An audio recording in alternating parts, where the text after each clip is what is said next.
I've recently been watching a lot of movies belonging to a specific kind of extreme Asian cinema, as exemplified in recent decades in the works of Takashi Miike, Shion Sono, or Kim Ki-duk. Transgressive films that depict violent, disturbing, and taboo topics and themes without shying away from explicit visual depictions of those disturbing elements. But I've noticed an unexpected common theme among many of my favorite films in this subgenre, especially within the films of two of my favorite directors, Ming-Liang Tsai from Taiwan and Kim Ki-duk from South Korea. And that theme is loneliness or alienation. These films depict the lives of characters who, despite reaching out for human connections, find themselves confronted with obstacles that emerge from either their own psyches or the very socio-cultural fabric of the world they inhabit. In Ming-Liang Tsai's Vive l'Amour, for example, which depicts the lives of three characters living in modern Taipei who each unknowingly start using the same empty apartment for their own purposes, Tsai uses extremely minimal dialogue as a means of conveying this isolation, which is seen as a symptom of the modern world as it usually is in Tsai's films.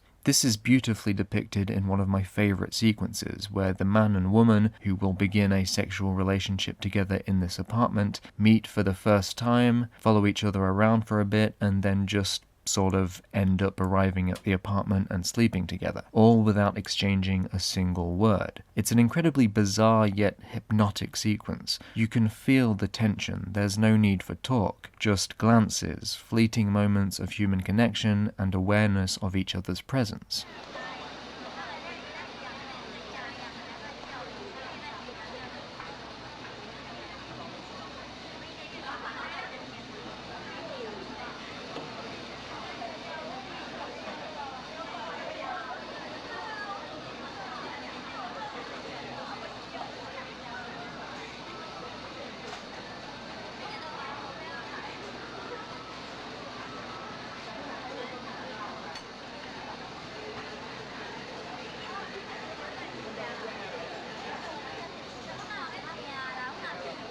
And even when they do actually talk to each other later in the film, it's on the phone. They're physically distant from one another, and during each of these phone calls, we only ever see one side of the conversation. There's no cutting back and forth between the characters. It's one-sided, giving the viewer this kind of incomplete feeling. When they sleep together, there's no dialogue, and when they talk to each other, there's no physical or spatial connection. They're completely disconnected. In Kim Ki-duk's The Isle, isolation is an integral aspect of the film's setting, as we find ourselves located at a fishing resort where people rent out these small floating cabins. Everyone's on their own little island. And our main character is the mute Hee-jin, the owner of the resort, who falls in love with one of the fishers, Hyun-shik. But there's another symbol that's used in The Isle which I find particularly interesting, and that symbol is fishhooks.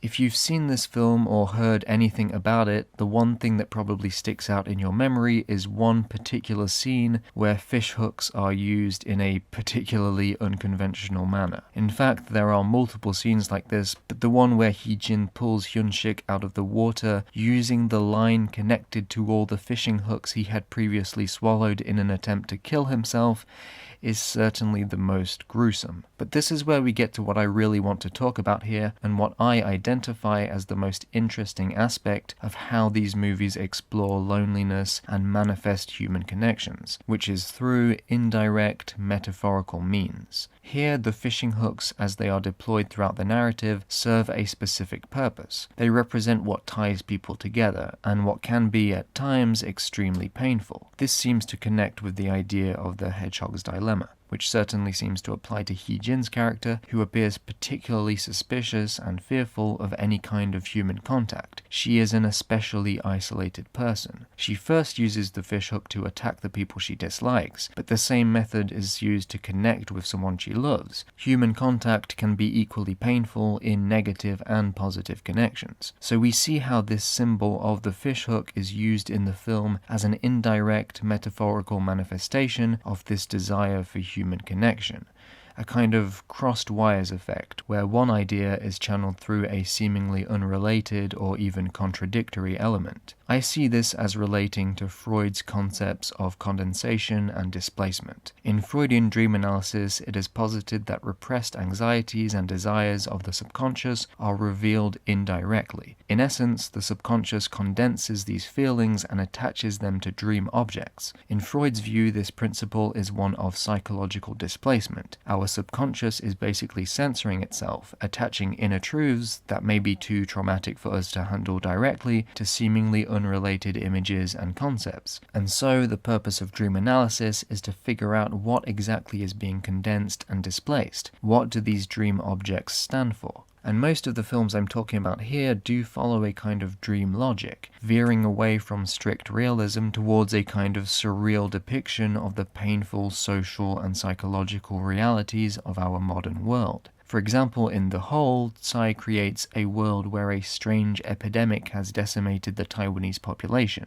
This disease causes people to crawl around on the floor and hide away in dark places, an obviously nightmarish and kind of Kafkaesque premise. And so in these movies, the pains of modern society find themselves condensed, channeled, and indirectly manifested in these symbols and narrative elements. This is what I will refer to as narrative displacement. But perhaps my favorite illustration of this can be found in Tsai's The Wayward Cloud, which is set in a Taiwan currently enduring a water shortage, and our main character Lee, a pornographic actor, encounters by chance a woman he had met previously in Tsai's earlier film What Time Is It There? The two enter into a romantic relationship of sorts, although Chen is not aware of Lee's profession at first. This dried-up city evokes the lack of human connections. Something essential to life, water or human contact, is missing. And so watermelons become this strange symbol, an indirect source of water, and so the value of watermelons goes up,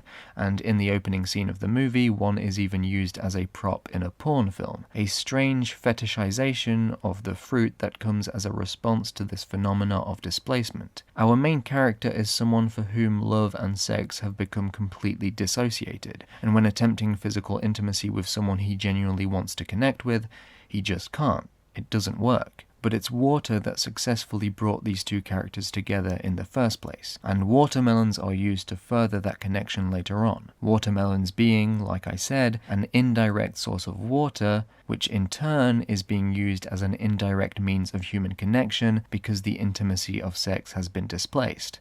See what I mean when I say indirect. And it's in this film that we find my favorite visual depiction of this phenomenon. In this scene early on in the movie, Lee bathes in the water of a rooftop water tower, which results in soap bubbles passing through the building's pipes and making their way into Chen's room. A perfect crystallization of this notion of indirect contact and water as representative of that essential human need and a means of achieving it.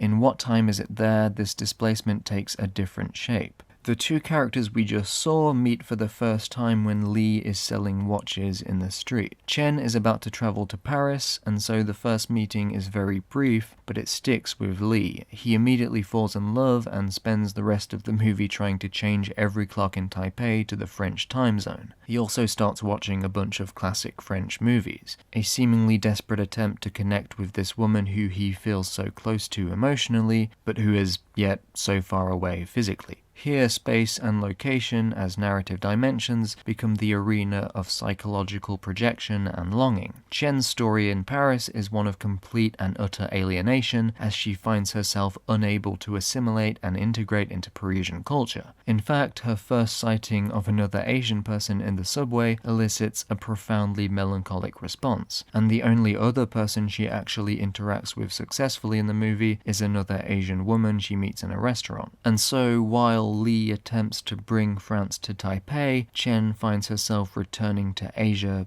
in France. This is made all the more tragic by the fact that we can assume Chen decided to travel because she wanted to escape her habitual world in the first place.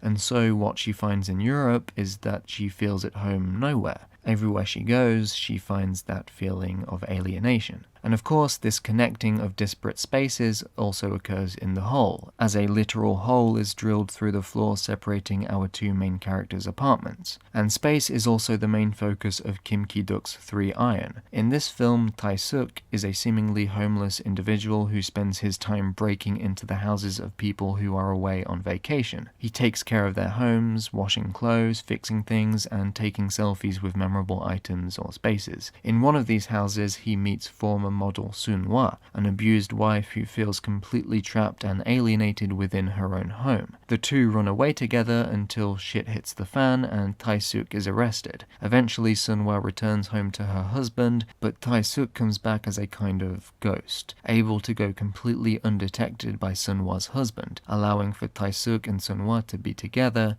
indirectly.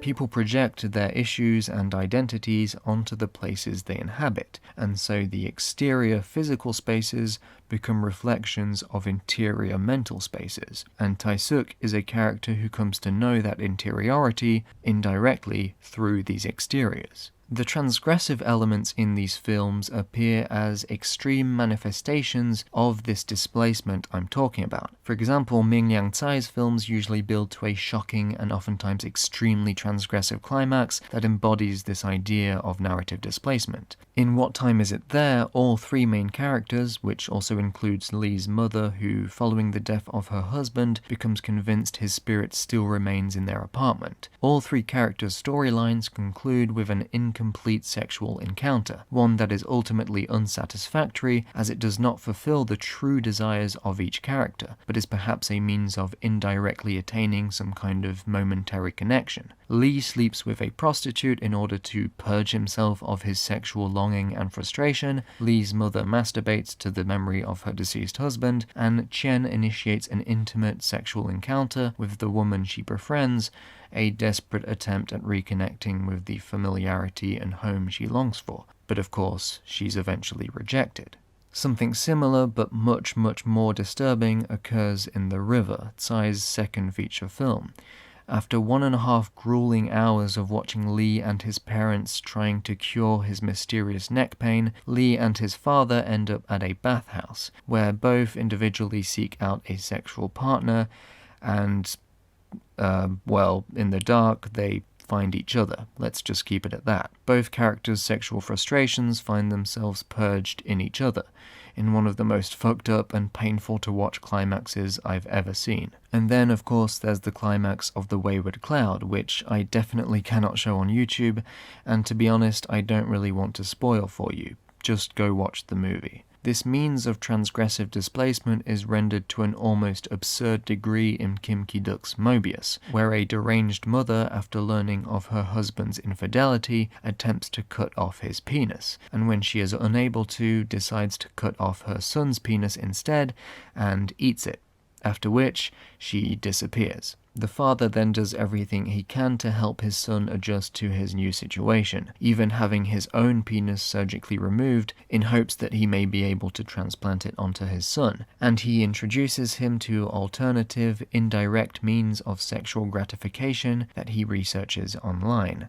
So again, we see here this strange kind of transferal, especially in the later developments of the film when the father's penis is successfully grafted onto the son, but he is unable to become erect, except when the mother finally returns and she helps him out. And so this penis, which originally belonged to the father and only ended up being chopped off in the first place because of his infidelity, ironically is now only able to become erect when in contact with the mother. The film is essentially the strange odyssey of a man's penis, which is not something I ever thought I'd say in a video essay, and it should be pretty clear to you by now in what way this film could be called a Freudian nightmare. Oh, and there's no dialogue in the entire film. which you could say forces the director to find indirect means of communication. But perhaps there's no better example of the idea of psychological transference or displacement I'm trying to explain here than the very fact that I find this kind of transgressive content beautiful. This is just another form of strange psychological displacement, an indirect appreciation of beauty through its opposite, because beauty doesn't have to be a happy ending. There's beauty in tragedy also. In fact, this was Aristotle's view of tragedy. It is the purification of emotions through artistic representation of them. By experiencing these negative emotions vicariously through these tragic heroes, the viewer's own anxieties find themselves projected outward, or you might even say displaced, providing us with a kind of reassurance, or even control over those emotions. And it seems to me that this is the ultimate purpose of this brand of transgressive cinema, a comforting reminder that these pains and fears and anxieties are common, shared experiences. And so, while many of these films may seem violent and depressing, I think it would be much more depressing to not see any of these emotions we find ourselves burdened with represented in art.